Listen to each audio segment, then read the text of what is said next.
विधानसभा के चुनाव चल रहे हैं और मतदान को मात्र 5 दिन शेष बचा है और सभी बालाघाट जिले की सभी 6 विधानसभा सीटों में प्रत्याशी अपने अपने प्रचार में जोर शोर से जुट गए हैं। हमारे साथ परसवाड़ा क्षेत्र के गोंडवाना गणतंत्र पार्टी बसपा प्रत्याशी श्री कंकर मुंजारे जी, जो पूर्व विधायक भी है, पूर्व सांसद भी है, हमारे साथ आज चर्चा में हमारे बीच में उपस्थित हुए हैं।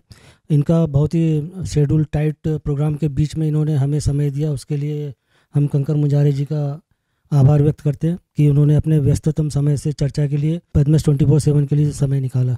आपको बहुत बहुत धन्यवाद कंकर मुंजारे जी। कंकर मुंजारे नाम एक ऐसी शख्सियत है जो क्रांतिकारी विचारधारा से ओतप्रोत है और समाजवादी नेता हैं और जनता की लड़ाई को लड़ने में कभी पीछे नहीं रहे और जिसका परिणाम रहा है कि जो प्रशासन के जुल्म सितम जो होते रहे हैं उसकी कोई बानगी दूसरी नहीं मिलेगी। कोई कितना भी बड़ा अपराधी ज़िले में रहा हो, उसको जो सज़ा नहीं मिली वो एक जनप्रतिनिधि के नाते कंकर मुंजारे को मिली है। शायद इतनी पुलिस की मार, इतना आंदोलन, इतना जेल, ये ऐसा व्यक्तित्व है जो कभी इन चीज़ों से डरा नहीं और बराबर जनता के मुद्दों को बड़ी ज़ोरों शोर से प्रशासन के खिलाफ आंदोलन करना हो, इसमें कभी पीछे नहीं रहा। कंकर मुंजारे एक ऐसी शख्सियत है जिन्होंने 3 बार परसवाड़ा का विधानसभा चुनाव जीता और सांसद भी रहे। बालाघाट ज़िले के कई आंदोलनों में जुड़े रहे। 1975 में जो बालाघाट कांड हुआ था उसके ये मेन हीरो रहे। इतनी सब काबिलियत के बाद आज फिर से कंकर मुंजारे जी परसवाड़ा विधानसभा क्षेत्र से प्रत्याशी हैं और हम उनसे चुनाव की चर्चा तो करेंगे ही, साथ ही मैं चाहता हूं कि कंकर मुंजारे का वो व्यक्तित्व जो पर्दे के पीछे चला गया है और एक जनरेशन, नई जनरेशन आ गई है, नई जनरेशन को उनके व्यक्तित्व के बारे में मैं ये चाहूँगा कि उनको फिर से इनका जो है पुराना जीवन वो उनके सामने आए ताकि वे भी जान सके कि कंकर मुंजारे का जो नाम है वो क्यों इतना ऊपर आता है। तो मैं शुरुआत करता हूँ आपके छात्र जीवन से कि आप जब छात्र जीवन में थे और जो बालाघाट कांड हुआ था, मैं वहीं से शुरुआत कर रहा हूँ क्योंकि बालाघाट कांड ही ऐसी देन है जिसमें आप राजनीति में जो आप आए हैं, बालाघाट कांड के चलते ही आपको इतनी प्रसिद्धि मिली थी और आप राजनीति में इतने आगे आए। क्या मैं सच बोल रहा हूँ? बिल्कुल ठीक है, बिल्कुल सही है। मैं वैसे तो छात्र जीवन से ही छात्र राजनीति करता रहा। राजनीति का मुझे एक आगे बढ़ने का रास्ता वहीं से मिला है। मैं जब हाई स्कूल में पढ़ता था, म्यूनिसिपल स्कूल में, तभी मैं म्यूनिसिपल स्कूल का प्रेसिडेंट रहा हूँ, साला नायक रहा हूँ।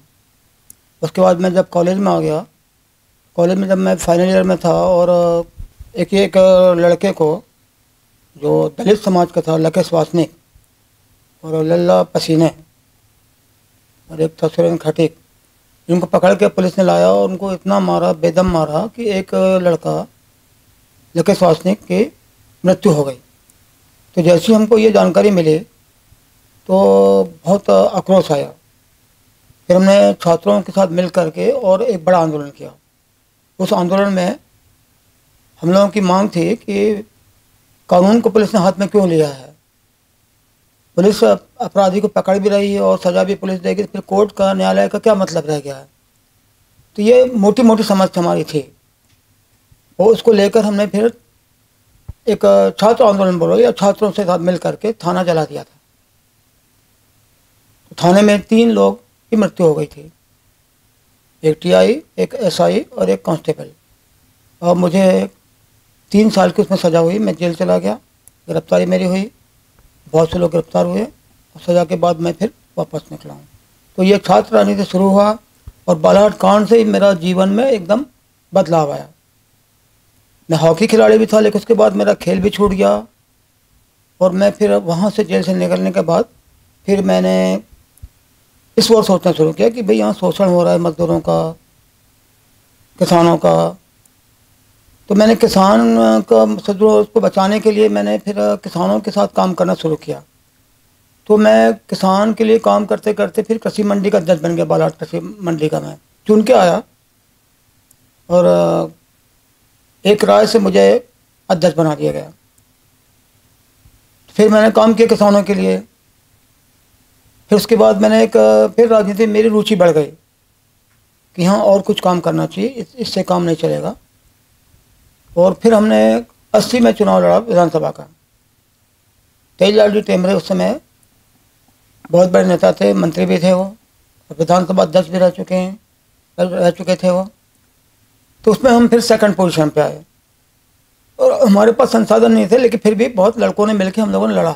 वहाँ से हमारी शुरुआत हुई। और उसके बाद फिर हमने मजदूरों को संगठित किया घर में लेके, कि वहाँ उस समय मजदूरी उनको बहुत कम मिल रही थी। ये मोइल में भी कोई कांड हुआ था?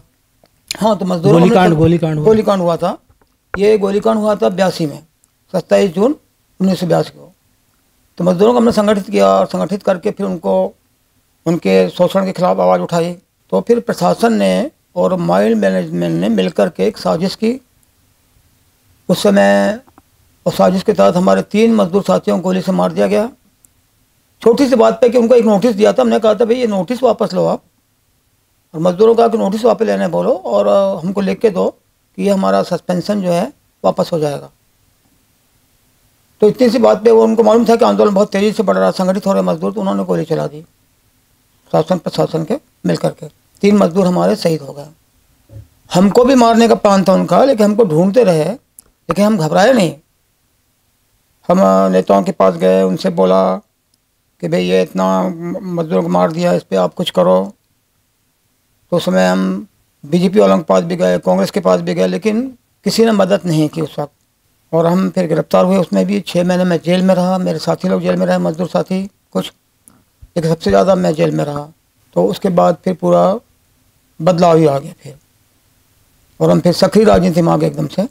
तो सबसे पहले सक्रिय राजनीति में आप जनता पार्टी से आए? हाँ, सबसे पहले चुनाव में लड़ा 85 में, हम जनता पार्टी से चुनाव लड़ा हमने। और हमारा निशान था उस वक्त हलदर किसान। और हमारे जो मतलब कहना चाहिए कि जो हमको गाइड दे रहे थे, आगे बढ़ा रहे थे, बुला के समझा रहे थे, वो थे कपूरचंद जी बागरेचा। बहुत साधारण आदमी थे वो, बहुत बढ़िया आदमी थे। मैं अभी उनकी याद कर रहा हूँ तो मेरे रोंगटे खड़े हो रहे हैं। मेरे बड़े पिताजी थे। हाँ, आपके बड़े पिताजी थे वो। मुझे बिठा बुला लेते थे, बोलते थे रहो, कहाँ जा रहे हो, क्या कर रहे हो, तमाम बातें करते थे। उनके मार्गदर्शन में मैंने चुनाव लड़ा था 85 का, कपूरचंद जी बागरेचा के मार्गदर्शन में, हलदर किसान से। और बहुत बड़े मार्जिन से चुनाव जीत गए थे। और तेजलाल जी टेमरे मिनिस्टर थे, उनको हमने हरा दिया था करीब लगभग 17,000 वोटों से। वो भी मतलब यानी ऐतिहासिक बात है। मतलब तेजलाल जी टेमरे का हारना, बहुत बड़े नेता थे और प्रदेश स्तर के नेता थे और विधानसभा अध्यक्ष भी रह चुके हैं। जी हाँ। और उस समय जनता दल से 3 विधायक चुन के गए थे, जिसमें एक नर्मदा प्रसाद श्रीवास्तव जी लांजी से और वाराणसी से केडी देशमुख। मैं एक बात यहाँ पे और बता देता हूँ, नर्मदा प्रसाद श्रीवास्तव का भी जीवन, राजनीतिक जीवन बालाघाट जिले के लोगों को याद रखना चाहिए। उनकी भी जो जिले में जो उनका जो योगदान है वो भूलना नहीं चाहिए, क्योंकि जब परिसीमन भी हुआ था तो यहाँ से जिले में 5 सीटें ही बच रही थी, और उसके बाद नर्मदा प्रसाद श्रीवास्तव और आप लोगों के जो भी प्रयास थे तो फिर 6 सीटें बची, नहीं तो आज बालाघाट में 5 विधानसभा सीट रहती। ये भी सच है। बिल्कुल, ये सच है। और नर्मदा प्रसाद श्रीवास्तव का जीवन के बारे में थोड़ा बताइए। लेकिन उनका जीवन जो था नर्मदा श्रीवास्तव जी का, वो भी बहुत जीवट व्यक्ति थे, वकील थे और बहुत विधानसभा में बोलने में वो कोई चूकते नहीं थे। सारे नेता उनसे राय लेते थे, चाहे भाजपा के हो चाहे कांग्रेस के हो। वो काफ़ी मतलब यानी कहना चाहिए कि पार्लियामेंट्रियन थे वो सबको बताते रहते थे क्या करना है। और आखिर तक वो बहुत सक्रिय रहे। और जब वो जनता पार्टी से हम 3 लोग जीत के गए थे, उस वक्त वो जनता पार्टी के वो लीडर थे विधानसभा में, एक ब्लॉक के लीडर थे वो। अच्छा, उस दौर में आपका बड़ा टेरर रहता था कहा जाता है, तो प्रत्यक्षदर्शी हूँ क्योंकि मैं भी उस समय एक्टिव था थोड़ा बहुत। तो बड़ा बड़ा आतंक रहता था। यदि आप बोलते हैं मंत्रालय में वल्लभ भवन में पहुंच जाते थे तो सारे अधिकारी की मतलब जुबान बंद हो जाती थी। बालाघाट में भी काफ़ी आपका था नाम, बच्चों के जुबान पे था कंकर मुजारे का नाम। तो उस समय ऐसा टेरर क्यों था आखिर आपका? देखिए, टेरर इसलिए था मेरा कि मैं सच बात को करने में और आम आदमी की बात को उठाने में मैं पीछे नहीं रहता था। चाहे जो भी हो जाए, कोई भी हो जाए, चाहे विधानसभा के अंदर हो या सड़क पर हो, तो इससे लोग खौफ खाते थे। तो वल्लभ भवन में भी मेरा बहुत दबदबा था और मंत्री भी काफ़ी मुझसे डरते थे, घबराते थे। और मैं जो अपनी बात मैंने कर ली कि मुझे ये करना है तो मैं करता था। एक बार का वाक्य बताते हैं आपको हम विधानसभा का।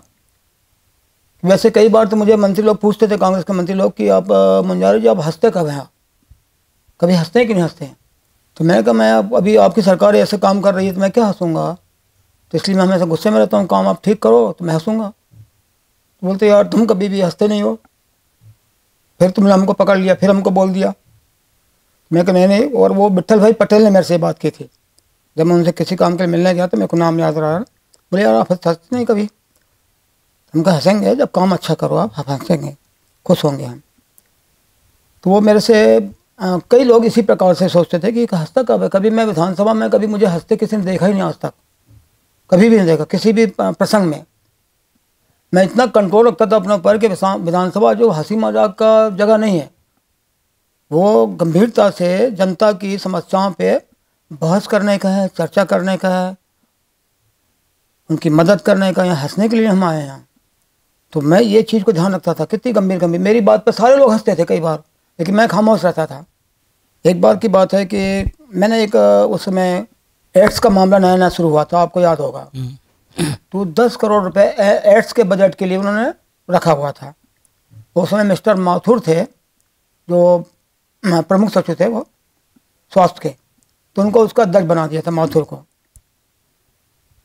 तो उनके खिलाफ मैंने एक क्वेश्चन लगाया, क्वेश्चन आया तो दिग्विजय सिंह के पास उन्होंने बोला होगा मुख्यमंत्री के पास में कि कंकर मुजारे क्वेश्चन लगा हुआ है और वो बहुत डांटते हैं विधानसभा में और बहुत हालत ख़राब कर देते हैं हमारी, तो कुछ करो उसके लिए आप। तो दिग्विजय सिंह ने मुझे सुबह फ़ोन किया मुख्यमंत्री ने कि यार कंकर उसको यार छोड़ दो आज के दिन और तुम एब्सेंट हो जाओ। मैंने कहा ये तो आप, मैंने कहा बहुत गलत बात बोल रहे हैं आप, मैं एब्सेंट नहीं हो सकता हूँ और छोड़ भी नहीं सकता हूँ। बोले यार तुमसे बहुत डरते हैं अधिकारी, बोलते हैं कि बहुत गाली बकता है विधानसभा में, बहुत डांटता है। अरे तो मैंने बोला गाली देने की बात हुई तो गाली दूंगा, लेकिन मैं संसदीय भाषा में गाली देता हूँ, वो कोई गाली नहीं है। तो बोले छोड़ दो। मैंने बोला नहीं, अगर आप बोलोगे तो मैं एक काम कर सकता हूँ। मैंने बोला मैं कम डांटूंगा, कम गाली दूंगा उसको मैं। बोले यार तुम तो बहुत बदमाश हो। और हमने कहा तो आप इतने बड़े बदमाश हो, तुम अगर बदमाशी नहीं करें तो हमको मार डालोगे, खा जाओगे तुम। ऐसे हमारी हाथ पर हाथ में बात हुई। विधानसभा के अंदर आए तो हमने बहुत डांटा प्रमुख सचिव माथुर को, एड्स के अध्यक्ष को। तो हम इस तरह से हम बात करते थे कि वो इसलिए डरते थे, मतलब किसी को छोड़ते नहीं थे हम। अच्छा, वो समय ऐसा है जो देखा गया था, उस समय बालाघाट में अधिकारी आने से डरते थे। उस समय दो चीज़ों के नाम से अधिकारी कांपते थे, एक तो कंकर मुजारे और बाद में दूसरा नक्सलाइट। कंकर मुजारे के नाम से ही अधिकारी अपना ट्रांसफ़र कैंसिल करा लेते थे, बालाघाट होता था तो इतना टेरर था। और विधानसभा में आप लोगों का एक 3-4 लोगों का एक ग्रुप था जो पूरी सरकार को हमेशा परेशान करके रखते थे।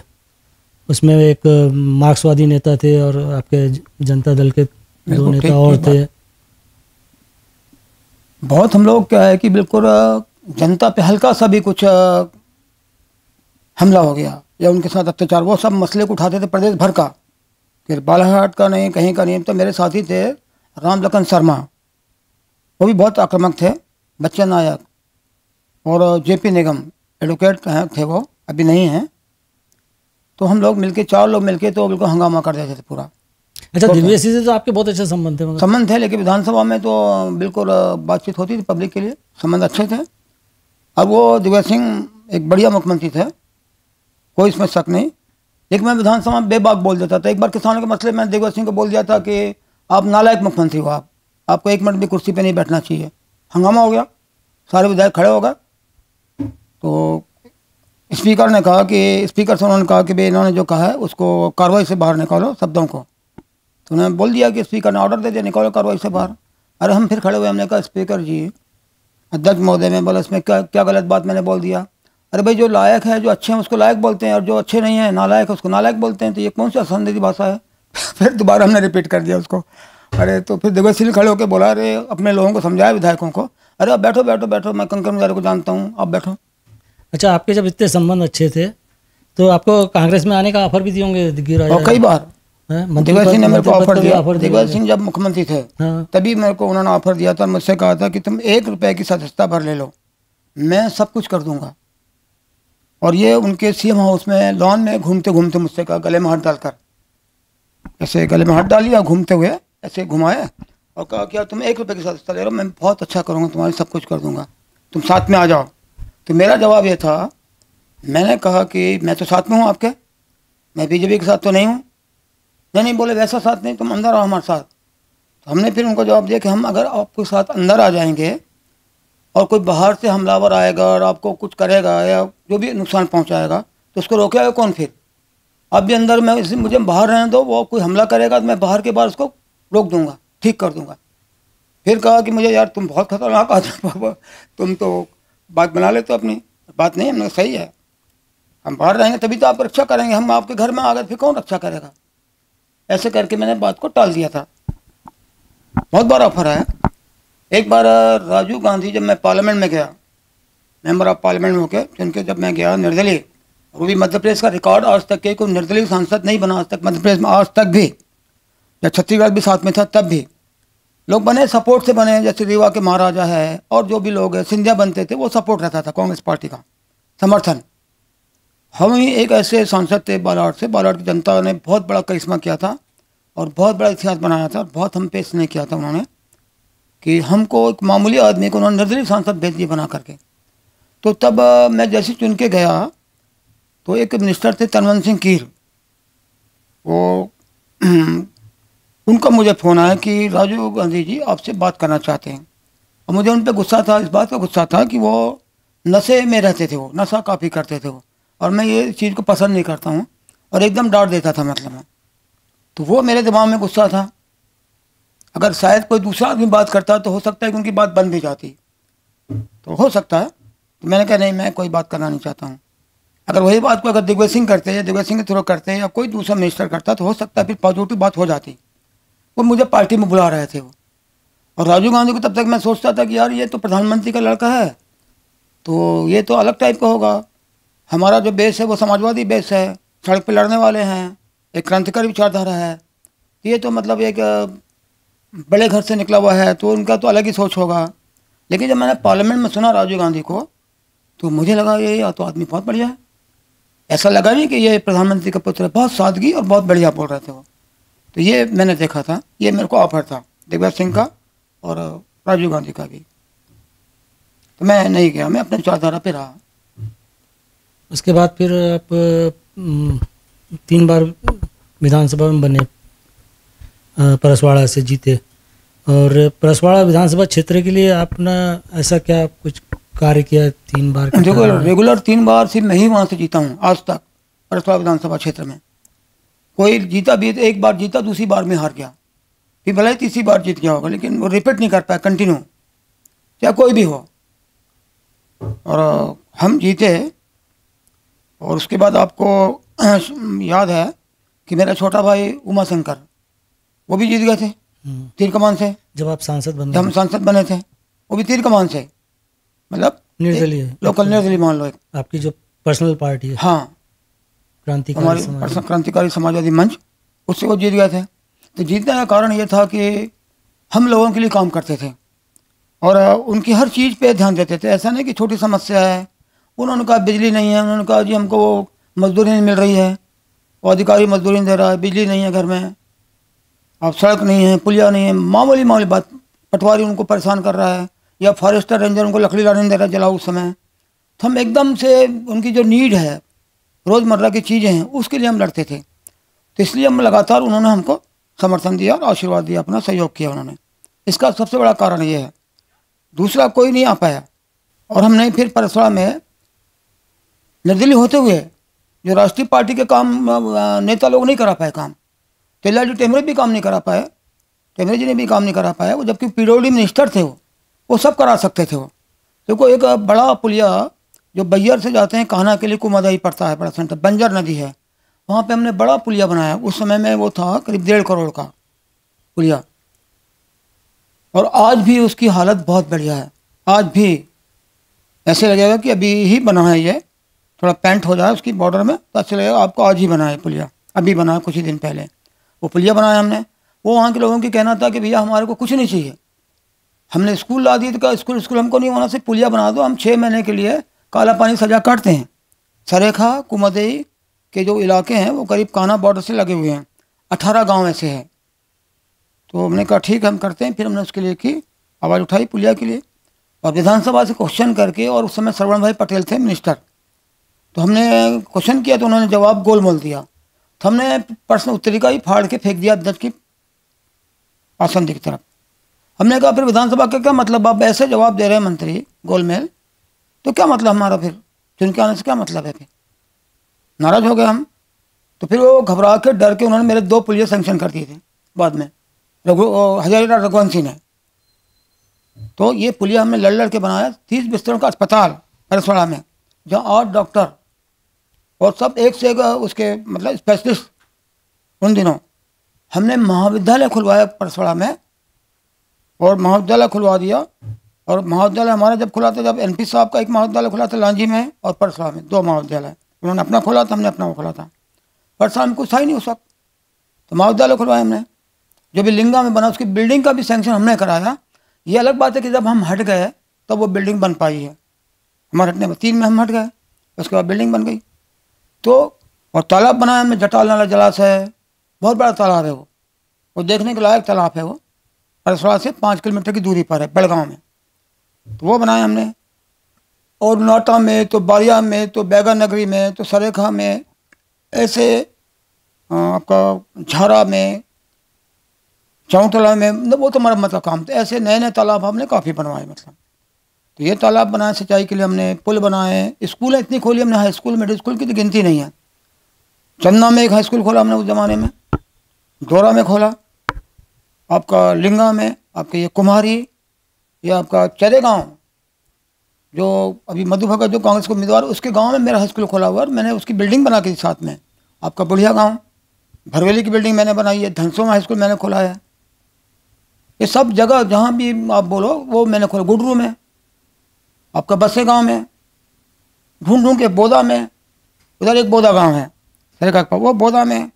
तो सब जगह हमने घूम घूम के काम किया कि शिक्षा जरूरी है।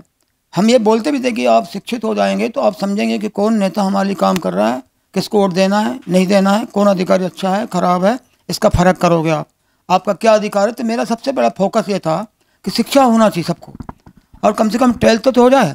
फिर हमने 12वीं, फिर कॉलेज भी कर दिया हमने वहाँ पर। तो ये हम शिक्षा के लिए, सिंचाई के लिए, बिजली, आपका स्वास्थ्य, ये बेसिक जो चीज़ें ज़रूरत की सबके लिए, उस पर हमने बहुत ध्यान दिया। और फिर रोज़मर्रा की चीज़ों पे हम रेंजरों को बोलते थे कि भाई इनको तंग मत करो, लकड़ी लाने दो गरीबों को, आदिवासियों को, इन पर जुल्म मत करो। गिरी पड़ी लकड़ी ला रहे हैं, वो सूखी लकड़ी ला रहे हैं, किसानों को लाने दो, कहाँ से लाएंगे, उनके पास गैस नहीं है, पैसा नहीं है, कुछ भी नहीं है।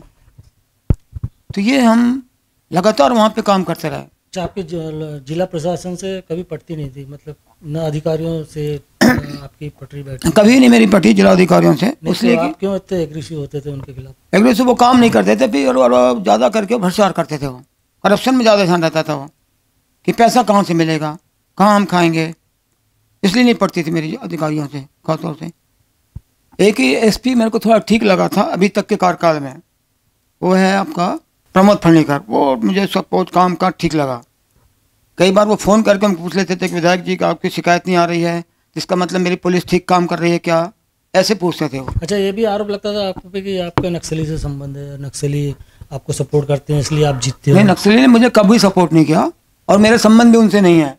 लेकिन ये बात है कि नक्सली जो लड़ाई लड़ रहा है, कि उनका जैसे कहना है कि भैया हम शोषण के खिलाफ है, अत्याचार के खिलाफ है, तो वो हम उसको अच्छा मानते हैं कि वो इस बात के खिलाफ में है। बाकी उनकी जो लाइन हो अलग लाइन है।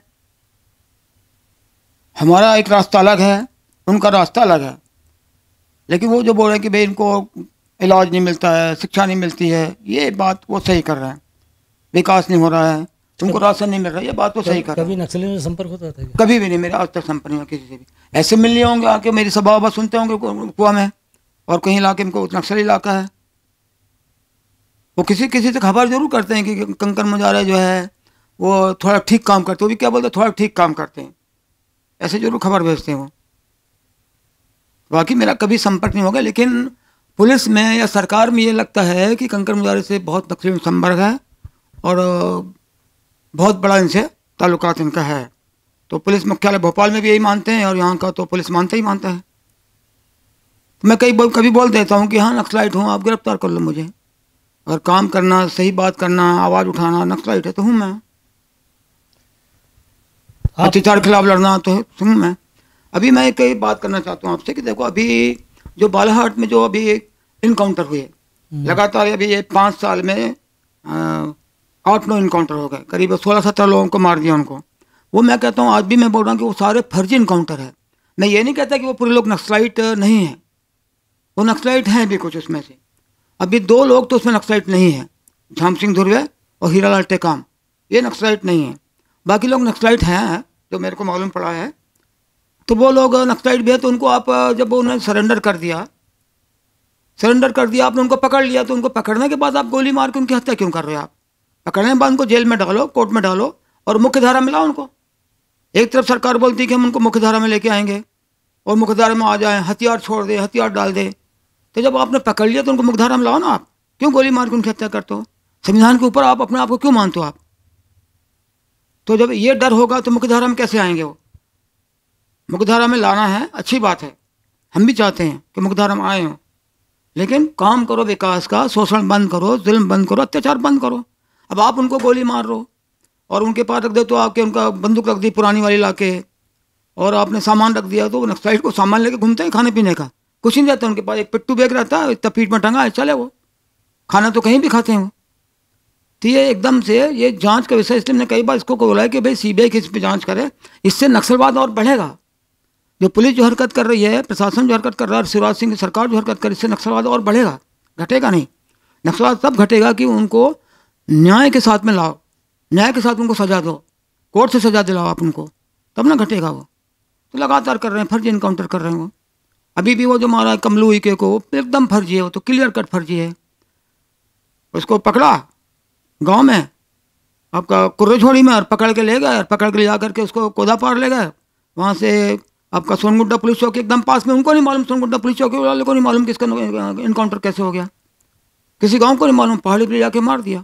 मैं गया था मौके पे दोनों जगह, और गांव के लोगों को बोलना, भाई गांव के लोग, साधारण लोग बोल रहे हैं कि आपने पकड़ लिया, ठीक है पकड़ लिया, तो उसको गोली क्यों मारते हो, उसको जेल में बंद करो ना। तो जैसा आप मान रहे हैं कि फर्जी इनकाउंटर है, तो इसमें आप कुछ करने वाले हैं आगे? मैं आगे करूँगा, आगे अभी मैं विधानसभा में पहुँचूंगा, इस मसले को पूरा उठाऊंगा, और विधानसभा से लेकर मैं दिल्ली तक उठाऊंगा इस मसले को, और अगर कुछ वहाँ भी नहीं हुआ तो मैं सुप्रीम कोर्ट जाऊँगा। फिर मैं ये बिल्कुल फर्जी इनकाउंटर के खिलाफ लड़ूंगा आखिर तक।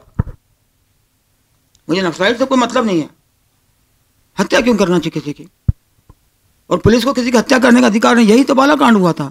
अरे भैया, अगर लखेश वासनिक ने कोई अपराध किया था, ठीक है पकड़ो, कोर्ट में इतना मारा, थाने में मार डाला आपने, हत्या कर दी, तो ये थोड़ी चलेगा कानून में। और थाना जला दिया था, आपको मालूम है थाना जलाया, तो वो ऐतिहासिक थाना कांड था पूरे हिंदुस्तान का। आज़ादी के बाद, आज़ादी के पहले एक थाना जला था गोरखपुर में, चौरा चौरी कांड, और आज़ादी के बाद जला है बालाहाट कांड का थाना, और जिसकी दुनिया में उसकी धमक हुई।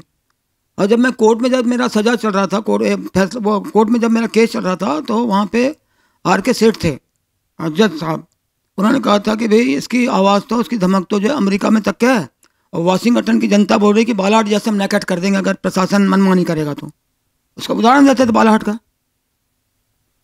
तो वो बड़ा कांड था। वो बालाहाट की और ये मध्य प्रदेश की पुलिस से सबक नहीं ले रही है।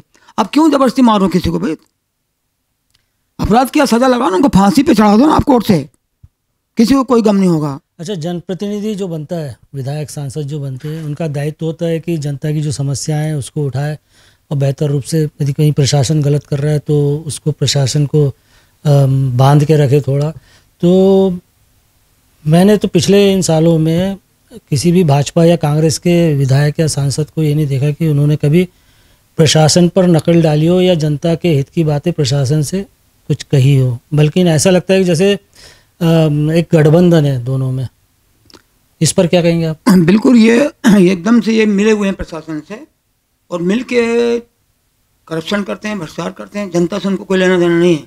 वो अपना निजी हित साधते हैं, खुद के स्वार्थ के लिए वो विधायक बन जाते हैं। अपना व्यापार करना है, धंधा करना उनको। अब यहाँ देख लो, हर विधायक का तो बाकी पेट्रोल पंप है, उनके धंधे हैं, उनके काम हैं।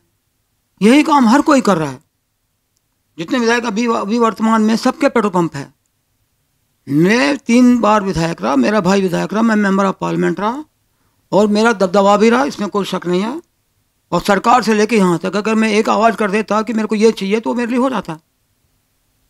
सरकार को बोलता तो मेरे लिए हो जाता। दिग्विजय सिंह को बोलता तो कर देते वो।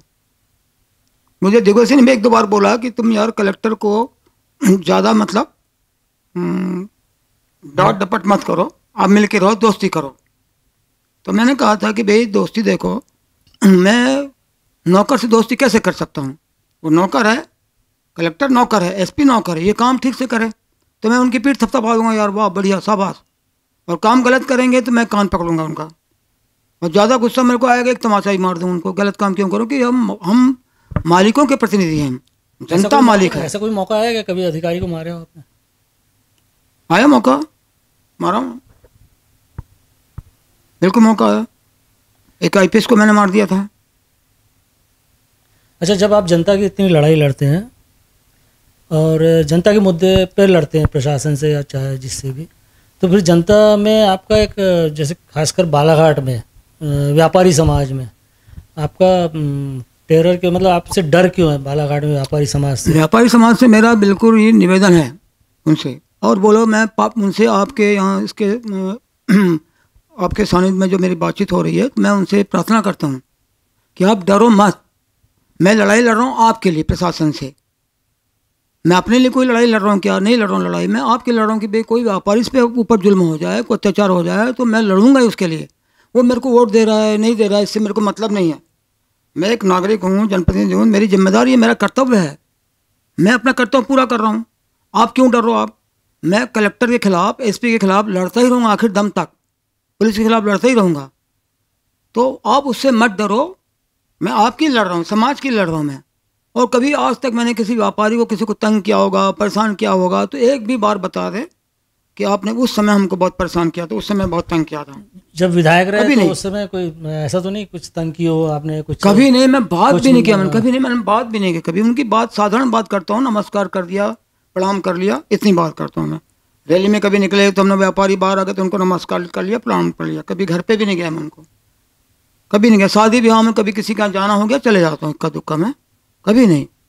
कभी मेरा कार्यकर्ता भी जाके नहीं बोल सकता, उनकी इतनी भी हिम्मत नहीं किसी व्यापारी के पास पहुँच जाए और बोले कि हमको चंदा दो, पैसा दो, ये हिम्मत नहीं कर सकते मेरे कार्यकर्ता भी।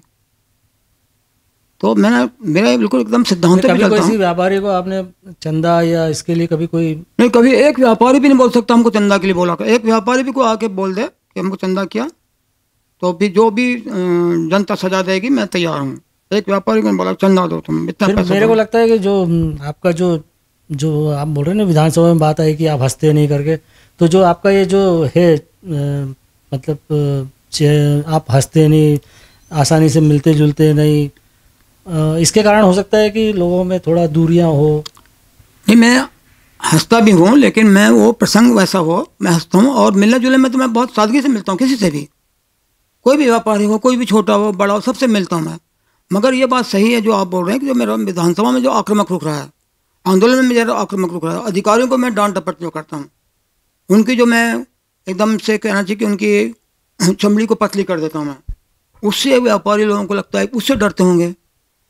और कुछ मेरे विरोधी जो है, जो राजनीति के अंदर है, वो बताते रहते हैं कंकर में जा रहे तो बात नहीं करता है, तो ऐसा नहीं करता है, तो मार देता है, फिर देता है। ये अफवाह चलाते हैं मेरे खिलाफ कि ज़्यादा लोग इनसे ना जुड़ पाएँ। अगर ज़्यादा लोग जुड़ गए तो बहुत आगे चल जाएगा, तो वो इसलिए ऐसा बता के कमज़ोर करते हैं। गौरीशंकर की मदद की थी आपने कुछ?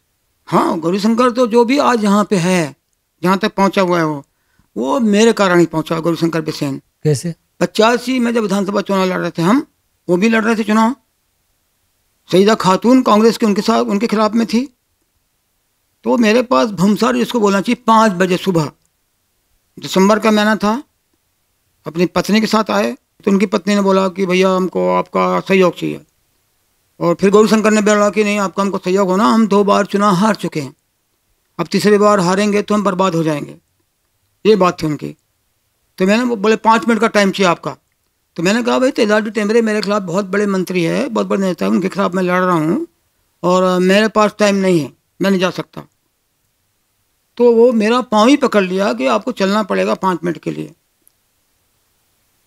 तो उनकी पत्नी ने ये जब आग्रह कर दिया तो फिर मैंने सोचा कि अभी महिला है और मैं महिलाओं का बहुत ज़्यादा सम्मान करता हूँ, पता नहीं मैं शुरू से उनको बहुत आदर करता हूँ, बहुत सम्मान करता हूँ बहुत महिलाओं का। तो मैंने बोला ठीक है अब मैं चलता हूँ, हाँ करना पड़ी मुझे। तो मुझे ले गया था एक गांव के लिए, सिर्फ धपेरा मऊ गाँव के लिए, 5 मिनट के लिए बस, वहाँ तक चलो और आ जाना वहाँ से आप। हम धपेरा मऊ गाँव गए तो उन्हें और 3-4 गाँव घुमा दिया। फिर उसके बाद ले गया, फिर बोले लालबारा यहाँ से पास ही है, लालबारा चलो। अंदर का रोड मेरे को मालूम नहीं था। अब वहाँ गए तो फिर लालबारा में पहुँचे हम। तो 9 बजे सुबह बस स्टैंड पूरा भरा हुआ था। गौरीशंकर बिसेन ने चालाकी से सब इंतजाम करके रखा था वहाँ पे, माइक वाइक स्टेज वगैरह सब सजा के। पब्लिक भी आ गई थी हमारे नाम से, खचाखच भर गया था बस स्टैंड लालबारा का। तो हमने वहाँ बोला कि फिर भाषण देने की बात आ गई, तब वो फिर भाषण देते ही हम। तो हमने कहा भाई ये भी किसान है, हम भी किसान हैं और हम किसानों के लिए मिल के लड़ेंगे विधानसभा में। और तब हमको उतना वो बात नहीं थी पॉलिटिकल दिमाग में कि भाजपा है ये क्या है, हमारा मकसद था कांग्रेस को हराना उस वक्त। तो फिर हमने बोला, लोगों को समझाया, तब तक कि हमारा बहुत प्रभाव था, क्योंकि भरवेली का मजदूर आंदोलन से भी हमको बहुत प्रसिद्धि मिल गई थी और जेल चले गए थे, उससे प्रसिद्धि हो गई। फिर बालाकांड में भी हम जेल चले गए थे। तो काफ़ी लोगों पे आकर्षण था, बहुत प्रभाव था लोगों को।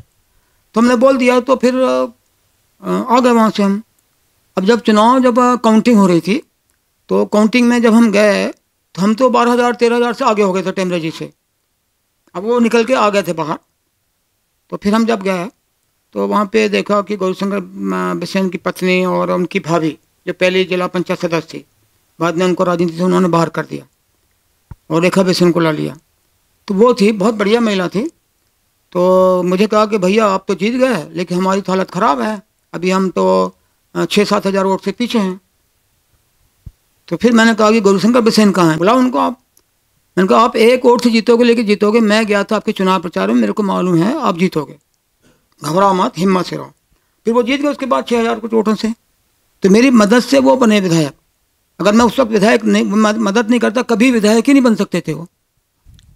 लेकिन मैं इतना कह सकता हूँ गौरीशंकर बिसेन जो है बहुत ही एहसान फरामोश व्यक्ति है। इतना नहीं होना चाहिए आदमी को।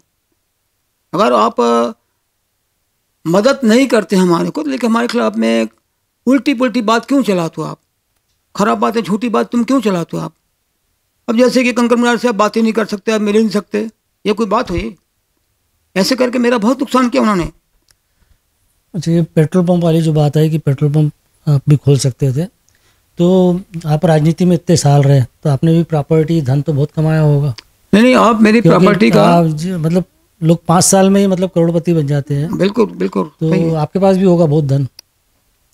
मेरे पास बहुत धन नहीं है। मैं कभी कभी अभी चुनाव प्रचार मालूम, अभी एक दिन मेरी हालत थी कि मैं 10 किलो चावल के लिए मेरे पास आखिरी पैसा बचा हुआ था। अभी बिल्कुल हकीकत बता रहा हूँ आपको, मैं पैसे नहीं थे मेरे पास 10 किलो चावल लेना। तो मैंने बोला लड़के को, तो बोले 10 किलो चावल लाना पड़ेगा। फिर हमने सोचा उससे कम तो ला भी नहीं सकते हैं, तो मैंने वहीं निकाल वकाल कहाँ का चिल्लर रखी थी, उससे 10 किलो चावल मंगाया मैंने भी। बिल्कुल हकीकत सच बता रहा हूँ आपको। कहीं प्रॉपर्टी बनाऊंगा? प्रॉपर्टी मेरी कुछ नहीं है। मेरी देखो एक घर है भोपाल में, एक घर है जो विधानसभा में जब हम थे और जो उनके वो मिलता है उनसे बैंकों से विधायकों को, और वो फाइनेंस भी वही कर देते हैं और वो साधारण ब्याज पे मिलता है। वो हमने घर लिया हुआ है भोपाल में।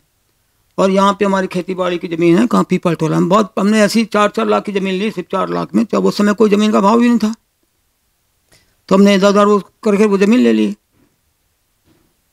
तो 2 प्लाट वहाँ पे हमारे है। व्यापार में पैसा नहीं? व्यापार में कोई पैसा नहीं, कहीं व्यापार नहीं हमारा। कभी शोर हमने सोचा ही नहीं कहीं व्यापार में। बाकी लोगों का तो पेट्रोल पंप है, व्यापार है, धंधा है। अब ये रामकिशोर कावरे का 35 करोड़ का तो घर ही बन रहा है बघोली में, 35 करोड़ का घर। अब बालाहाट में इतने बड़े बड़े व्यापारी है और लोग भी है, किसी के घर नहीं 35 करोड़ के। तेल का कारखाना उनका है, दवाई का कारखाना वहाँ उनका है, तो बड़ा व्यापार उनका। डंपर है उनके पास बहुत है, पोकलैंड मशीन बहुत है, रेत का धंधा, मैग्नीज का धंधा। आपने कुछ नहीं बनाया? मैंने कुछ भी नहीं बनाया, मेरे पास कुछ नहीं, कोई चीज़ नहीं। अभी मेरे को अभी समझो कि कैश हाथ में मेरा जो आ रहा है मेरे पास, वो जो मेरा पेंशन जो है, जो मैंने बहुत बोलने पे ली हूँ, जब मैं 60 साल की उम्र में चुनाव कैसे लड़ते हो आप? चुनाव में लड़ रहा हूँ, चंदा यहाँ से ले लिया, वहाँ से ले लिया। अभी मैंने कुछ लोगों से पैसा लिया हूँ कि मुझे उधार पैसा दो, मैं चुनाव के बाद आपको दूंगा, या खेत बेच दूंगा, कुछ भी करूँगा, लेकिन चुनाव के बाद आपको दे दूंगा। ऐसे 2-3 लोगों से मैंने पैसे उधार लिया है और कुछ चंदा मिल गया मेरे को। कोई 10,000 दे रहा है, कोई 5,000 दे रहा है, कुछ मैंने बोला कि यार 10-10 रुपये चंदा करो तुम। हमारे गोंडवाना पार्टी से बोला है, ऐसे चंदा करके मैं कर रहा हूँ। रोज़ ही मेरा मैनेजमेंट होते रहता है, आज कहाँ से खर्चा पूरा करूँगा, कल कहाँ से करूँगा। हकीकत बता रहा हूँ बिल्कुल। आप जैसे नेता लोग लफाजी करते हैं, झूठ बोलते हैं, उसमें एक भी बात आपको इसमें झूठ नहीं बता रहा हूँ मैं, आप बिल्कुल नहीं। जो रियलिटी है वो रियलिटी में बता रहा हूँ। तो मेरा कोई धंधा नहीं, मेरा कोई व्यापार नहीं, पूरे टाइम मेरा पूरा टाइम 24 घंटे जनता के लिए है। कभी भी मैं अपने घर में बैठा रहता हूँ, कई बार मैं दिन भर खाना ही नहीं खा सकता हूँ, लेकिन कई बार मैं बाहर जाता हूँ तो खाना बराबर 2 टाइम मिलता है मेरे को। घर में नहीं खा सकता हूँ खाना में, तो ये मेरी हालत रहती है। तो मेरे पास धंधा व्यापार कुछ नहीं। बाकी लोग सबके पेट्रोल पंप धंधा। गौरीशंकर बिसेन के पास कितनी प्रॉपर्टी है? कई करोड़ की प्रॉपर्टी, अरबों की प्रॉपर्टी बोल रहे हो। ये कितना बड़ा प्लॉट लिया कलेक्टर बंगले के सामने, कितना बड़ा प्लॉट खरीदा है, कब्जा किया है, क्या क्या किया है वहाँ पे। अभी वो वहाँ पे आपका जो उनका डी टाइप बंगला है, उसके बाजू में 500 एकड़ का प्लॉट पे कब्जा कर, करीब 100 एकड़ की ज़मीन है वो, और ग्रीन लैंड बनाने के नाम पर उसको लिया हुआ है। नगर पालिश कराया, फिर अधिकारियों पे दबाव डाल दिया। ग्रीन लैंड, वहाँ कोई एक पौधे नहीं, बल्कि जो पौधे लगे थे उसको काट डाला ना। 4-5 पौधे थे, बड़ का था, पीपल का था, महुआ का था, कुछ सागौन थे, सबको कटवा दिया। तो ये ग्रीन लैंड होता है क्या? तो वहाँ पे भी कब्जा, यहाँ भी कब्जा। गायखुरी आपका जागपुर घाट जो है, वहाँ पे भी ज़मीन पे कब्जा, उसमें भी अतिक्रमण किया हुआ सरकारी ज़मीन का। तो ये कितनी प्रॉपर्टी इनके पास? अरबों रुपए की प्रॉपर्टी है। रामकिशोर कौर के पास अरबों की प्रॉपर्टी है। अभी कितना, एक बार 4 साल का मिनिस्टर है, उसके पास पहले 5 साल विधायक रहा है। इनके पास क्या प्रॉपर्टी थी पहले? इनका पिता तो भरवेली माइंस में मजदूर था, मेरी यूनियन में मेंबर थे वो, शिवलाल कौरे। उनके पास सब कुछ पैसा है, लेकिन और मेरे पास सबसे बड़ी दौलत यह है कि लोगों का प्यार। और एक मेरे को लगता है कि मैंने अपने चरित्र को बचा के रखा हूँ, अपने सईमान को, अपने चरित्र को, अपनी इज्जत को बचाया हुआ है मैंने। ये मेरी धन है, ये मेरी दौलत है। रहीमन पानी राखिए, बिन पानी सब सून, पानी बिना न उभरे मोती मानिस चून। तो आप आपका सईमान रहना चाहिए, आपकी इज्जत रहना चाहिए, आपका सम्मान रहना चाहिए। अगर ये नहीं है, कुछ भी नहीं आपके पास, बाकी सब बेकार है। तो हम उसके पे चलते हैं। आप पे आरोप है कि आप जैसे कपड़े बदलते हैं वैसे दल बदलते हैं। नहीं, मैंने दल कभी नहीं बदला, मैं अपने विचारधारा के साथ चलता हूँ। मैंने समाजवादी विचारधारा कभी छोड़ा नहीं, जो गरीबों के लड़ना है, आदिवासियों के लड़ना है, आम जनता की लड़ना लड़ाई। मैं देखो डॉक्टर राम मनोहर लोहिया के कट्टर, मैं उनका समर्थक हूँ, कट्टर। और शहीद भगत सिंह को मैं मानता हूँ विचारधारा में, और राम मनोहर लोहिया, ये 2 मेरे आदर्श है। इनसे प्रेरणा मैं लेते रहता हूँ। जब बहुत थक जाता हूँ, कभी परेशान हो जाता हूँ, फिर उनको पलटता हूँ, फिर पढ़ता रहता हूँ, फिर ताकत उससे मेरे को मिलती है। ये हकीकत बता रहा हूँ आपको। तो बहुत उससे शक्ति मिल जाती है उनको पढ़ने से सिर्फ। तो डॉक्टर लोहिया से ताकत मिली, भगत सिंह से ताकत मिली कि जुल्म के खिलाफ लड़ो। आया आदमी, उसको आज आया आदमी, कल जाना ही है, मरना ही है उसको, कोई बचना है क्या उसको? तो उस पर मैं 2 लाइन ये बोलता हूँ कि काम अच्छा करो, चल वो चल कि पसे मर्ग तुझे याद करे, काम होकर कि जमाने में तेरा नाम रहे। ये 2 लाइन पे हम सोच के काम करते हैं कि मरने के बाद भी कोई तुमको याद करे अच्छे से कि ये आदमी अच्छा था। और काम ऐसा करो कि तुम्हारे काम को लोग याद करते रहें ज़माने में, सब लोग कि हाँ ये काम किया था, ये काम किया था। बाकी क्या है, पैसा क्या है, रुपया क्या है, क्या चीज़ है ये? कितना खाना लगता है पेट में? तो मेरा अभी गुजारा जो है बहुत मुश्किल से होता है, लेकिन मैं लड़ाई लड़ने में पक्का बिल्कुल ठेठ समाजवादी हूँ। अगर 2 रुपये भी मेरे जेब में नहीं लेके निकल जाऊँगा मैं बम्बई जाने के लिए, मिल जाएंगे कहीं, आप मिल जाओगे, बोलूँगा यार मेरी टिकट कटवा दो वहाँ तक कि मेरे पास पैसे नहीं हैं, इस टाइप का मैं कर लूँगा। अच्छा, जब जब चुनाव आते थे कांग्रेस में आपके जाने की बात उठती थी, और फिर उसमें ये होता था कि आप 2 टिकट मांग रहे हो, वो 1 टिकट देने को तैयार हैं। 13 में भी हुआ, 18 में भी हुआ, इस बार 2023 के चुनाव में भी ऐसा ही कुछ चला। फिर आपकी धर्मपत्नी श्रीमती अनुभव मुंजारी जी, हमारी भाभी, कांग्रेस में चली गई। गोंडवाना गणतंत्र पार्टी और गोंडवाना बहुजन समाज पार्टी के गठबंधन से लड़ रहा हूँ मैं, और कभी मैंने दल नहीं बदला। इसलिए मैं बता रहा हूँ आपको कि मैं तो इन्हीं की लड़ते रहा हूँ। गोंडवाना, ये जो आदिवासी है, दलित है, शोषित पीड़ित लोग, उनकी लड़ता रहा हूँ मैं। तो वो मेरे नज़दीक है पार्टियाँ। एक बात मैं देखो, जनता पार्टी से मैंने पहले लड़ा, फिर मैंने क्रांतिकारी पार्टी बनाई अपनी, फिर मैंने लालू यादव की पार्टी से एक बार लड़ा, सिंबल लेके, सिंबल भर लाया उनका, और कुछ नहीं लाया, कभी नेता को बुलाया नहीं, आपने देखा होगा। सिंबल लड़ लिया। फिर हमने समाजवादी पार्टी से लड़ा, मुलायम सिंह जी की पार्टी से, 10 साल उसमें रहे हम। फिर हमको लगा कि समाजवादी पार्टी है ज़रूर, लेकिन उसमें ज़्यादा टिप्पणी नहीं करेंगे हम, लेकिन वो मध्य प्रदेश में कोई आंदोलन ही नहीं कर रहे हैं सड़क पे आके। और डॉक्टर लोहिया का कहना ये था कि भाई सड़क अगर सूनी हो जाएगी तो फिर लोकसभा आवारा हो जाती है, विधानसभा आवारा हो जाती है, सड़क पर आंदोलन करो आप। तो ये उन्होंने किया ही नहीं। ये डॉक्टर लोहिया का कहना है कि जब सड़कें सूनी हो जाती है तो लोकसभा आवारा हो जाती है। तो वो उन्होंने करा ही नहीं। 10 साल में एक आंदोलन नहीं, आप देखो, आप कोई सेमिनार नहीं, कोई आंदोलन नहीं। तो हमने कहा ठीक नहीं, यहाँ पे हमारे पास टाइम भी नहीं बचा कुछ अब राजनीति करने का ज़्यादा, 5-10 साल और कर देंगे बहुत ज़्यादा मुश्किल से। तो हमने कहा हटो यहाँ से, कुछ अच्छा करो। तो हम गोंडवाना गणतंत्र पार्टी का हमको ऑफर आया, बोला उन्होंने कि आप तो हमेशा लड़ते हो तो आप हमारी पार्टी से लड़ लो, सिंबल पे लड़ लो। तो हमने कहा ठीक है, आपके सिंबल पे लड़ लेते हैं हम। तो ये बात हो गई कि हमने सिंबल पे स्वीकार कर लिया लड़ने के लिए बातचीत। बाकी कोई पार्टी वार्टी हमने मतलब नहीं बदला है।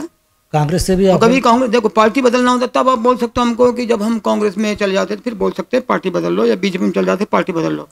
और बीजेपी से मुझे ऑफर आ चुके हैं पहले।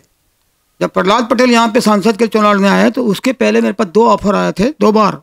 कमल पटेल जो भी मंत्री है बीजेपी में, कृषि मंत्री, उनके, और विक्रम वर्मा ने उनको भेजा था जब वो विक्रम वर्मा उस समय प्रतिपक्ष के नेता थे। तो मैंने कहा कि कमल भाई आपका बहुत धन्यवाद, आपने हमको ये ऑफ़र दिया, उसके लिए धन्यवाद, लेकिन हम नहीं आ सकेंगे पार्टी में। ज़्यादा बात नहीं की उन्होंने, हमसे हमने नहीं गए हम। कांग्रेस का ऑफ़र आया जो आपने कहा, देखो सबसे पहले दिग्विजय सिंह ने मेरे को ऑफ़र दिया, तो मैंने बता चुका आपको कि जब मैं विधायक था मैंने मना कर दिया था। फिर एक बार वो बोल रहे थे हमको, तो सुभाष यादव, तब सुभाष यादव ने बोल दिया था कि कंकर भाई वो अलग अलग रास्ते पे चलने वाले, वो नहीं आएंगे हमारे साथ। सुभाष यादव ने बोल दिया था। सुभाष यादव से मेरी अच्छी थी। तो अब पिछली बार फिर दिग्विजय सिंह ने हमको पकड़ा 2013 में, कहा कि आपसे मिलना है, बात करना है। तो मैंने बोला ठीक है। पहले तो कहा कि हम घर पे आके चाय पियेंगे, तो मैं बोला आ जाओ। फिर उनका कांग्रेस ने शायद दबाव डाला उन पर, और मुझे लगता है कि उसमें ख़ास तौर से शरद पवार की भूमिका थी कि उन्होंने कहा कि नहीं उनके घर पे मत जाओ, वो नहीं आए। तो कोई बात नहीं, फिर वो फॉरेस्ट रिसोर्ट में आ गए। वहाँ आए तो उन्होंने हमको फ़ोन किया कि मैं यहाँ पे हूँ और मेरे को देरी हो गई है, तो तुम यहाँ आ जाओ। तो मुझे गुस्सा आया फिर कि आपने पहले बोल दिया यहाँ आने के लिए, अब बोल रहे वहाँ आ जाओ। तो मैंने बोला अब नहीं जाऊँगा। तो मेरे 2-3 मेरे साथियों ने समझाया कि भैया आप छोड़ो, आप अब मिल लेते हैं, क्या बात होती कर लेते हैं। बात करने गए वहाँ पे, तो उन्होंने बोला कि यार तुम जो है कांग्रेस में आ जाओ। तो मैंने कहा कांग्रेस में मुझे मत बुलाओ, आप डाइजेस्ट नहीं कर पाओगे मेरे को। कोई ऐसे बोल सकता है कि कांग्रेस में मत बुलाओ, मैं आप डाइजेस्ट नहीं कर पाओगे। मैं उनके नुकसान की बात कर रहा हूँ, मैं अपने फ़ायदे की बात नहीं कर रहा हूँ। और फिर मैंने कहा कि एक बात आप अगर हो सकती तो करो, आप अनबा मुंजारे को आप जो है यहाँ पर अपना समर्थन दे दो, यहाँ पे आप सीट छोड़ दो। अगर बीजेपी के उम्मीदवार को गौरीशंकर बिसेन को हराना थी, सीट छोड़ दो, और परसवाड़ा में आप मेरे साथ में फ्रेंडली फाइट कर लो, कोई बात नहीं है, और मैं इसके बदले में आपको बाकी सीटों पे सब जगह मदद कर दूंगा। अब इसको आप जो भी बोलो, लेकिन मैंने कहा मदद करूँ बाकी सीटों पे, 4 सीटों पे मैं मदद कर दूंगा आपको, 4-5 सीटों पे। तो उन्होंने कहा कि इसका मतलब ये है। मैंने कहा हाँ, मेरे से फ्रेंडली फाइट कर लेना आप। फिर उन्होंने बोला कि नहीं नहीं, फिर तुम दोनों सीट पे हम तुमको देते हैं और आप कांग्रेस में आ जाओ। फिर भी हमने उनको समझाया कि नहीं नहीं, अभी ऐसा मत करो, हम आपको बोल रहे हैं वैसे ही कर लो, ज़्यादा अच्छा रहेगा। कहा कि नहीं तुम आ जाओ। फिर हमसे कहा कि तुम 1 मैन आर्मी कब तक चलाते रहोगे। तो 1 मैन आर्मी कब तक चलाते रहोगे बोलते रहा। तुमने कहा कि जब तक ताकत चलाएंगे हम। और ये बात करके उन्होंने कहा कि नहीं तुम आ जाओ। तो फिर हमने कहा कि हमको 4 दिन का टाइम दो आप सोचने का, तुरंत तो नहीं बोल सकते हम, 2-4 साथियों से बात करेंगे। फिर हमने उसके बाद में अब सब लोगों ने बोला, तो हमने बोला ठीक है इनको हाँ बोल दो, हाँ बोल दिया हमने। उसके बाद उन्होंने बोला सब ठीक है ओके।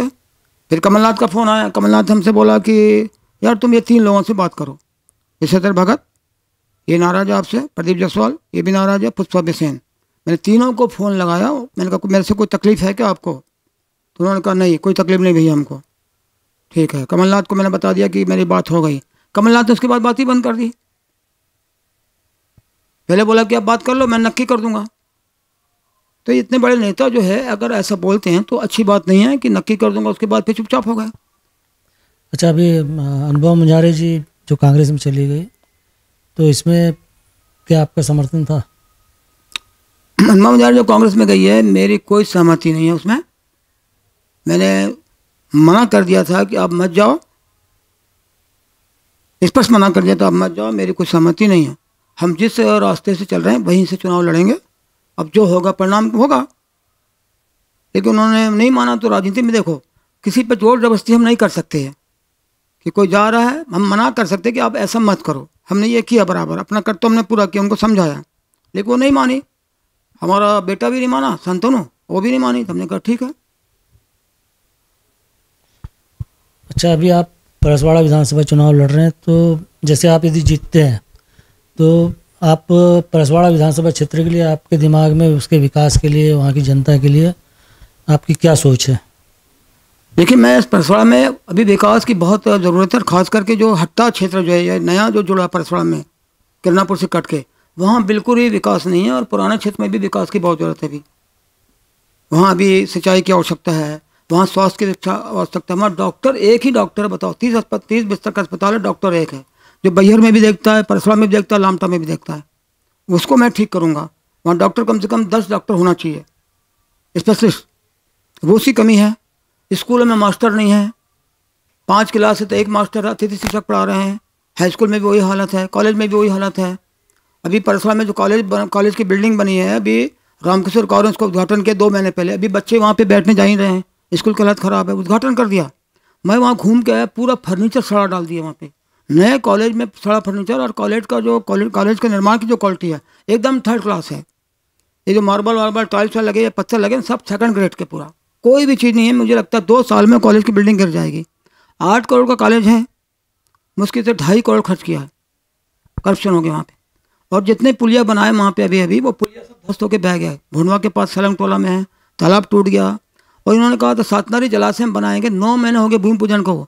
30 करोड़ का वहाँ सेंक्शन है, 1 लाख का काम हुआ अभी तक के, 9 महीने में 1 लाख का काम।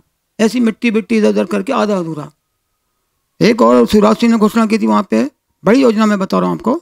ये आपका था लामटा माइक्रो प्रोजेक्ट, सिंचाई योजना, पाइप लगा के ढूटी के जीरो से, जो ढूटी बांधा जीरो से पाइप से पानी सप्लाई करने की। आज तक उसमें काम शुरू भी नहीं हुआ है, और लगभग ये भी 1 साल होने जा रहा है। और वहाँ से 10 करोड़ रुपए निकाल के खा गए। काम ही नहीं शुरू हुआ, भुगतान कैसे हो गया? एडवांस भुगतान, काम स्टार्ट ही नहीं हुआ। ठेकेदार को इंदौर का है, ये बड़ा मामला बहुत है। तो ये सब चीज़ों को मेरे को ठीक करना है। और यहाँ पे शिक्षा की, स्वास्थ्य की, बिजली ठीक से मिले, राशन ठीक से मिले, राशन नहीं मिल रहा है लोगों को।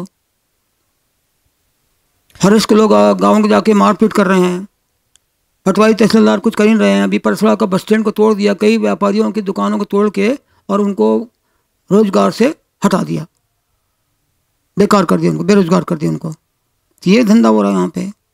तो ये सब मनमानी है। पुलिस की जाति वहाँ पे चली रही है अभी, प्रशासन की जाति चली रही है वहाँ पे अभी। तो बहुत वहाँ पे अव्यवस्थाएं हैं, और एक समय गुंडा राज चल रहा है परसवाड़ा में। हमको ठीक करना पड़ेगा उसको। और जनता ने मन बना लिया कि इनकी गुंडागर्दी खत्म करने के कंकर मुजाहिर को जिताना पड़ेगा। ये सबका वही मन बन चुका है।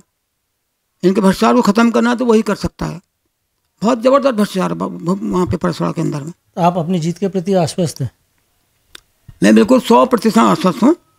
अभी तो ये अंतिम चरण चल रहा है प्रचार प्रसार का, और पूरी तरह हम चुनाव जीतेंगे इस बार। जनता का आशीर्वाद है। और मेरे जो पुराने काम मैंने किए उनको लोग अभी याद कर रहे हैं। हर गांव में कोई ना कोई काम मिल ही जाएगा। हर गांव में, कोई गांव नहीं छोड़ा हूँ। कहीं मिडिल स्कूल है, कहीं हाई स्कूल है, कहीं बिजली पहुंचा दिया हूँ, कहीं तालाब बना दिया हूँ, कहीं पुल बना दिया हूँ। पहले का परसवाड़ा बहुत ही मतलब बिगड़ी हालत में था, काफ़ी मैंने बदला उसको है। और ये नया परसवाड़ा में जो कॉलेज अभी खुला है, वो कॉलेज के लिए आपको मालूम होगा कि मैंने 5 आंदोलन किए 2 महीने में, तब जाके कॉलेज भट्टा का कॉलेज खुल पाया। कैबिनेट में प्रस्ताव पास से खोला, जबकि बजट सेशन उसके पहले हुआ, बजट में पास नहीं किया गया। कैबिनेट में पास किया, डर के मारे कि कंकर मुजाहिर इसको मुद्दा ना बना ले। कॉलेज खुल गया वहाँ पर। अच्छा। वहाँ पुलियों की ज़रूरत है, तालाब की ज़रूरत है। अस्पताल में कोई वहाँ दवा नहीं है, कोई डॉक्टर नहीं है अस्पताल में। हट्टा को एक विकसित इलाका बनाना है। वहाँ हम चाहें कि भाई यहाँ पे एक तहसील बने, विकासखंड बने। और आगे की मेरी योजना ये है कि बैहर को जिला बनाना है। ये भी मेरी योजना है, बैहर जिला बने। और बालाहाट के अंदर जो है लोकसभा क्षेत्र भी छोटा करें। लोकसभा क्षेत्र में अभी परिसीमन होगा 28 में, तो बालाहाट से लेकर के बैहर तक के एक ही क्षेत्र बनाएं। जब छोटे राज्य की आप कल्पना कर रहे हैं विकास के लिए, तो भी छोटा लोकसभा क्षेत्र होना चाहिए, छोटा विधानसभा होना चाहिए। और विधानसभा क्षेत्र भी पहले यहाँ पर जैसे 8 विधानसभा थी, तो हम चाहते हैं कि बालाघाट जिले में अब 9 विधानसभा हो। आबादी बढ़ी हुई है तो 9 विधानसभा होना चाहिए, जिसमें हम चाहते हैं कि हट्टा का जो क्षेत्र है ये कटा हुआ, और इसमें बालाघाट को कुछ हिस्सा मिला, इसको एक क्षेत्र बनाओ। जो लामटा तक के जो क्षेत्र गया ना परसड़ा का, उसको मिला के कुछ हिस्सा मिला के एक क्षेत्र बनाओ। 9 विधानसभा क्षेत्र होना चाहिए बालाघाट में, ये हमारे दिमाग में है, तब विकास बालाघाट का तेजी से होगा। ये कांग्रेस की गवर्नमेंट बनती है या भाजपा की गवर्नमेंट बनती है और आप भी विधायक बन जाते हैं, तब आपका समर्थन यदि समझो जरूरत पड़ी भाजपा या कांग्रेस को बॉर्डर पे रहे तो किस पे जाएगा? देखिए, गठबंधन हमारा है गोंडवाना और बसपा का, तो गठबंधन के लोग हम लोग मिलकर सोचेंगे कि हमको क्या करना है, और हम देखेंगे कि कहाँ हमारा अच्छा रहेगा समर्थन देना, और कहाँ से जनता का हम भला कर सकते हैं, विकास कर सकते हैं। अभी हमारे जो गठबंधन का जो है उसमें भी हमको भी जो सर्वे रिपोर्ट मिल रही है, गोंडवाना और बसपा मिलकर लगभग 50 सीटें जीत सकती हैं, सर्वे में भी चल रही है। ज़्यादा नहीं है 50 सीट? अभी जो सर्वे मुझे बताया गया, मैंने सुना नहीं हूँ, लेकिन 50 सीट जीत सकती है, ऐसे उनका कहना, मैंने देखा नहीं हूँ। तो वो कर सकती है, अगर अच्छा कैंडिडेट होगा। मेरे को कुछ भी नहीं मालूम लेकिन इसका, मैं अपनी सीट के बारे में बोल सकता हूँ कि हम पक्का जीतेंगे। तो अगर वो क्या होता है मैं नहीं कह सकता, लेकिन हम भी जाएंगे तो हम जब बात करेंगे क्या हो सकता है, लेकिन हम देखेंगे किसके नज़दीक हम हैं विचारधारा में। तो साफ साफ है भाजपा के साथ तो हम बहुत दूर पे हैं, तो जो नज़दीक में विचारधारा हो उसके साथ जाएंगे, उसको मदद कर सकते हैं। मोटा मोटा यही हमारा सोच है। जनता आपको क्यों वोट दे? जनता इसलिए वोट दें कि हमारे विकास जो हमने पहले किया है, और अभी जो हम लगातार निरंतर लड़ाई लड़ रहे हैं, 20 साल से हम अभी पद पे बाहर हैं, फिर भी निरंतर लड़ रहे हैं उनके लिए, जेल अभी भी जा रहे हैं, अभी भी लाठी खा रहे हैं। रेत के मामले को पूरे जिले भर में हमने उठाया है, परसा से लेकर जिले भर, डंपरों को पकड़ा है, रात को 8 बजे जाके 9 बजे जाके 10 बजे नदी में अकेले हम जा रहे हैं। तो ये रेत के मामले में बहुत यहाँ का नदी खराब हो गया है, बलूट डाला है, एकदम छीना छलनी कर दिया गया है, और इससे पानी जो है बहुत नीचे चला गया है। हैंडपम्प में पानी 50 फीट नीचे चला गया, कुएं में चला गया, खेती की सिंचाई नहीं हो पाएगी, पीने के पानी का भी संकट हो जाएगा। इस पर किसी भी कांग्रेस के नेता ने नहीं बोला आज तक। 3 विधायक कांग्रेस के थे, किसी ने आवाज़ ही नहीं उठाई कभी। अभिनेता उनने भी, और जो पूर्व विधायक है या पूर्व सांसद उनने भी इस पर किसी ने कभी बोला है। तो इसका मतलब क्या है? क्यों चुप हो आप, क्यों खामोश हो आप? तो साफ साफ है कि वो उनका कहीं ना कहीं से अंदरूनी मिली भगत है, साठगांठ है। क्यों नहीं बोल रहे आप? हम अकेले ही क्यों बोल रहे हैं? आप क्यों नहीं बोल रहे आप भाई? विधानसभा में इस पर सवाल क्यों नहीं उठ रहा है? पर्यावरण बचाओ ना, जिले का नदी बचाना हमको है, जल जंगल जमीन, इसकी लड़ाई कौन करेगा? आदमी के जीवन के लिए सबसे महत्वपूर्ण चीज है, तो इसको भी नहीं लड़ोगे आप, क्या करोगे आप? अच्छा। हम लड़ रहे हैं अकेले, और इस पर हमने सोच रखा है कि अभी हम चुनाव जीतेंगे तो हमने सोच रखा है कि जो भी गांव में या शहर में जो ट्रैक्टर ट्राली पे बहुत पैसा रॉयल्टी ले रहे हैं, 3000 रुपया 3500 रुपया मनमाना एकदम से, और गांव के लोगों को फ्री में हम रेट दिलाएंगे, ये हमारा है। शिवराज सिंह तो लाडली योजना, ये योजना बोल बाल के वो गुमराह कर, हमने बोल दिया है नदी के घाट पर हम आके बैठेंगे, और गाँव वाले को या शहर के गरीब लोगों को जो घाट लगती है वहाँ से इनको फ्री रेत मिलेगी मकान बनाने के लिए, हम दिलाएंगे। विधानसभा में इसकी लड़ाई लड़ेंगे हम, और नदी भी बचाएंगे और लोगों का काम भी चले। तो जल जमीन जंगल को बचाने की लड़ाई हम लड़ेंगे, और नदी को भी बचाएंगे, और लोगों को फ्री रेत मिलनी चाहिए जैसे पहले मिलती थी। आपको मालूम है कोई रेत पे नहीं था कोई संकट, कोई गया ट्रैक्टर बुलाया, ट्रैक्टर वाले को भाड़ा दिया, उसने बोला 200, मैंने तो खुद ही 150-200 में रेत खरीदा हूँ खुद ही। अब अंतिम प्रश्न कि आप भी विधानसभा से पहुंचते हैं गोगप्पा बसपा गठबंधन से पार्टी से, और श्रीमती अनुभा मुंजारे कांग्रेस से वहाँ पे विधानसभा में पहुँचती हैं। उस वक्त जो सत्ता और विपक्ष वो सत्ता में रह सकती है, यदि कांग्रेस की गवर्नमेंट बनती है, हो सकता है मंत्री बन जाए, तब फिर आपका रोल कैसा रहेगा? मेरा रोल देखिए, मेरा रोल एकदम है जनता की आवाज़ उठाने वाले जनप्रतिनिधि का रहेगा। मैं किसी को वहाँ छोड़ूंगा नहीं, चाहे अनुभा मुंजारे हो या कोई भी हो सामने में। मेरे को जनता की आवाज़ उठाना है, जनता के लिए मैं जा रहा हूँ, और जनता के सवालों को मैं वहाँ उठाऊंगा जोर से। रोल मेरा एकदम से प्रतिपक्ष का रोल रहेगा, अगर प्रतिपक्ष में हम बैठे हुए हैं तो। और अभी देखो विधानसभा में अभी प्रतिपक्ष पूरा खत्म हो गया है, कुछ नहीं प्रतिपक्ष के नाम से, कोई उसका रोल ही नहीं कर पा रहा है। जब हम लोग थे तो बच्चन नायक और रामलखन शर्मा और जेपी निगम और एनपी श्रीवास्तव भी थे, तो हम लोग प्रतिपक्ष का रोल करते थे, हर मुद्दे पे उठाते थे। आप कहाँ प्रतिपक्ष? अभी कांग्रेस वहाँ पार्टी जरूर है, लेकिन राष्ट्रीय पार्टी कहते हैं, ठीक है राष्ट्रीय पार्टी है भी, लेकिन प्रतिपक्ष का रोल कहाँ कर रही है। मतलब आप जाओगे तो फिर से वो हंगामा देखने मिलेगा बिल्कुल, एकदम नई चीज़ मिलेगी फिर से, जो ये पीढ़ी जो भी है। और मुझे तो कई लोग बोलते हैं भाजपा के भी और कांग्रेस के भी कि भाई साहब आप विधानसभा में नहीं हो, विधानसभा में कोई बोलने वाला नहीं। मेरे को भाजपा के विधायकों ने रोक के बोला कई बार भोपाल में कि आप आओ। तो भाई वो जो हिम्मत कोठारी जैसे आदमी ने बोला है मुझे कि कंकर मुजारे को यहाँ जिता के क्यों नहीं भेजते यहाँ की जनता, कैसे लोग हैं यहाँ पे। और बढ़िया आदमी हिम्मत कोठारी भाजपा का है, सीनियर लीडर है। और एक दो भाजपा के एमएलए मेरे को बोला कि भाई साहब आप नहीं आए, कुछ नहीं होता है, सब बेकार है। सत्ता पक्ष के लोग मुझे बोल रहे हैं। तो ये मेरे लिए बहुत गौरव की बात, यही मेरे लिए बहुत सम्मान की बात है। इतना तो को याद करते हैं लोग कम से कम। तो मैं बहुत अच्छा जनता के रोल करूँगा और प्रतिपक्ष की पूरी आवाज़ बनूंगा वहाँ पे, मैं आम जनता की आवाज़। जरा सी बोझा भी देखिए कि इतनी बड़ी बड़ी घटना हो गई। मैं एक लास्ट बात बता रहा हूँ आपको। देखिए कि शहर में वो कांकरिया का मर्डर हो गया, व्यापारी का, कुछ दिन पहले ना, 2 साल 3 साल पहले। कोई आवाज़ उठी विधानसभा में? इतना बड़ा ये खैरी में फटाखा फैक्ट्री में कितने लोग मर गए, 27 लोगों की टांगे उधर गई, सिर उधर गया, इधर चिथड़े उड़ गए, 27 लोग मर गए। किसी ने विधानसभा में गुंजाया उसको? उठी कोई कांग्रेस पार्टी ने उठाया? किरनापुर में 3 लोग मर गए फटाखा फैक्ट्री में, कोई आवाज़ उठी उसकी? हिना कौरे वहाँ पर है, उनका विधानसभा क्षेत्र है, कोई उठाया उन्होंने आवाज़? उस वक्त यहाँ पर मधु भगत थे एमएलए, जिस वक्त खैरी का फटाखा फैक्ट्री कांड हुआ, कोई उठाया यहाँ पे आवाज़? ये प्रतिपक्ष में थे। इतने बड़े बड़े मुद्दे, अरे हम होते विधानसभा में हंगामा चढ़ा देते हम, बहुत बड़ी बात ही है। तो इतनी बड़े बड़े कांड इस बालाघाट शहर में हो गए। मैं 2-3 कांड कहीं बताया, कोई उठा रहा है इसको? कोई नहीं उठा रहा है। क्या है ये? अब इस वार्ता को हम यहीं पे समाप्त करते हैं। चुनावी समय भी है, आपको भी जाना है जल्दी, काफ़ी टाइम आपका ले चुके हैं। पद्मश 24/7 आपके लिए शुभकामनाएं देता है कि आप बिल्कुल जनता की आवाज़ बनकर विधानसभा में पहुंचे, और आपको बहुत बहुत शुभकामनाएं। धन्यवाद बहुत बहुत आपको।